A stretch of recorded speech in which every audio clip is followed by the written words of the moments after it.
Oi, pessoal, vamos dar continuidade na aula. Vamos falar agora na prosa do romantismo, com foco em José de Alencar, a parte 2 do vídeo de hoje sobre a prosa do romantismo. Bom, José de Alencar, escritor brasileiro, ele é o grande representante do romantismo no Brasil, porque as obras dele, vocês podem observar a quantidade de livros que ele escreveu entre os 30 anos da literatura do romantismo brasileiro. Ele foi um homem bastante versátil pela enorme quantidade de temáticas abordadas nos livros dele. Nós vamos focar em 3 livros bem rapidinho. O primeiro livro dele que nós vamos falar é o Guarani. O Guarani é um romance indianista. Nesse romance indianista, ele traz a história do índio Peri, que aceita toda a dominação portuguesa, quando ele se apaixona pela portuguesa Cecília, uma mocinha frágil e delicada, e ele a protege. Então, nós temos a representação de duas nações, a nação brasileira, Índia, através do índio, e a nação portuguesa, que era a fidalga, a portuguesinha. O índio Peri, ele entra na frente da flecha para salvar a Cecília, ele aceita se converter ao cristianismo por causa da Cecília, e num determinado momento da obra, para que a Cecília não morresse, ele aceita morrer no lugar dela. Qual é a temática que está por trás dessa obra? Nós precisávamos que portugueses viessem para o Brasil, através da família real portuguesa que estava aqui também, não é? E a nação brasileira precisava ser povoada. Então, para que isso acontecesse, esse romance foi escrito para provar que o índio brasileiro, ele era um índio acessível, ele era um índio domesticado, ele era um índio submisso e que ele se submeteria aos interesses dos europeus. Então, todo europeu poderia vir para cá, que aqui ele seria muito bem aceito, muito bem tratado. O Guarani, por ele aceitar as condições para viver com a pequena Cecília, então ele foi tratado como o herói nacional. Então, Peri é o herói nacional. E o Guarani, porque ele pertencia à tribo Guarani. Ainda dentro dessa temática indianista, um outro romance muito importante de José de Alencar é a obra Iracema. Iracema, vocês podem observar, Iracema é um anagrama para a palavra América. Todas as letras que aparecem em Iracema, elas formam também o substantivo América. E quem é Iracema? Iracema é a Virgem dos Lábios de Mel. Ela era a virgem que tinha os cabelos mais negros que as aves de uma ave. E o andar dela, ele era tão gentil que o pé dela, quando ele pisava na grama, a grama ela deitava e se convertia para que a bela Iracema caminhasse sobre ela. Qual é a ideia que é colocada para nós aqui através da visão de José de Alencar? A Iracema, ela ao longo da obra, ela se apaixona por um fidalgo português, Martim. Dessa paixão dela por ele, lógico, ele tem atração por ela, pela beleza dela, pela graciosidade dela. Quem é Iracema? É a representação da figura feminina brasileira. Ele se apaixona por ela, eles deitam a partir desse momento que eles têm essa intimidade.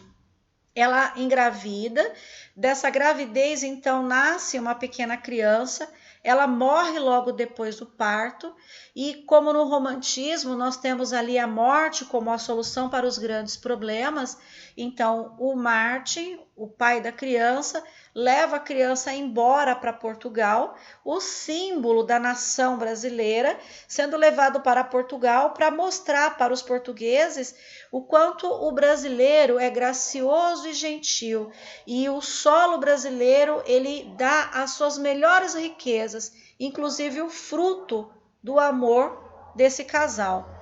Então a obra ela traz para a gente uma discussão de o quanto o índio brasileiro ele se submete às intencionalidades ele se submete aos caprichos e às necessidades dos portugueses que vinham aqui para o Brasil para explorar o solo brasileiro.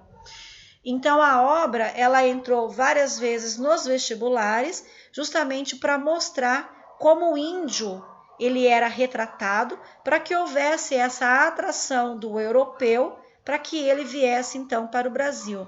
No caso aqui, era a venda da imagem da figura da mulher brasileira.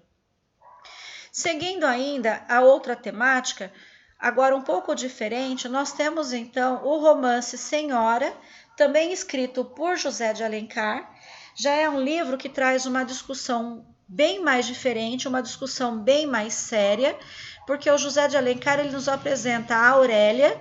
A Aurélia é uma moça que nasceu pobre, mas ela se apaixonou por um outro rapaz chamado Fernando, e dessa paixão que ela alimentou por ele, ela não poderia ter a realização do sonho do amor idealizado, porque o Fernando ele também sonhava em ter um casamento perfeito, casar com uma mulher que desse para ele condição para ele viver bem, ou seja, desse o dote para ele. E aí então o que acontece? A Aurélia, por uma ironia do destino, ela recebe uma grande herança, e como ela tinha sido desprezada pelo homem por quem ela era apaixonada, ela compra esse homem, ela compra esse marido, e ele então, sem saber quem era a pessoa que estava comprando ele, o que ele faz? Ele vendido aceita viver com uma mulher rica, mesmo sem saber com quem é que ele estava casado. O livro ele é dividido em 4 partes: o preço, a quitação, posse e resgate. E dentro do livro, o autor ele vai apresentar para a gente algumas quebras de paradigmas. Que paradigmas são esses? A Aurélia não era uma mulher pura. Por quê? Porque os sentimentos dela pelo Fernando eram de vingança. Então não havia pureza de sentimentos nela.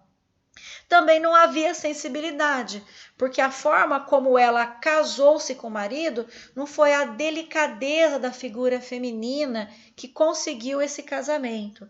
E também nós não temos a submissão da mulher esperar para que ela fosse cortejada e um homem se interessasse por ela. Pelo contrário, ela vai, avança o sinal e ela faz a compra desse marido.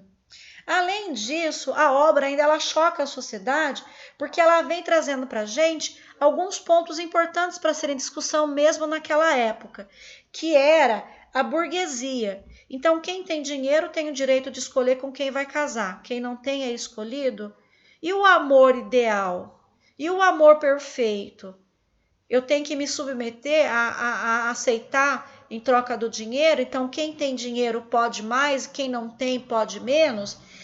E ainda nós temos uma outra situação, a ironia, né? Então o homem ele pode escolher a mulher, mas a mulher não pode escolher o homem.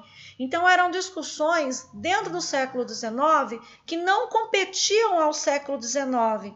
Mas mesmo assim o autor ele foi audacioso em levar essas discussões para os folhetins dos jornais, e a obra ela se destacasse como uma das obras mais importantes do romantismo.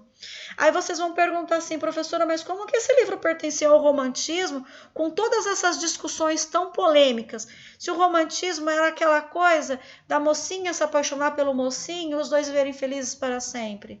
Aí a professora não vai contar para vocês os detalhes da obra, mas essa obra se encaixa no romantismo, porque nós temos nela o triângulo amoroso e nós temos também o viveram felizes para sempre.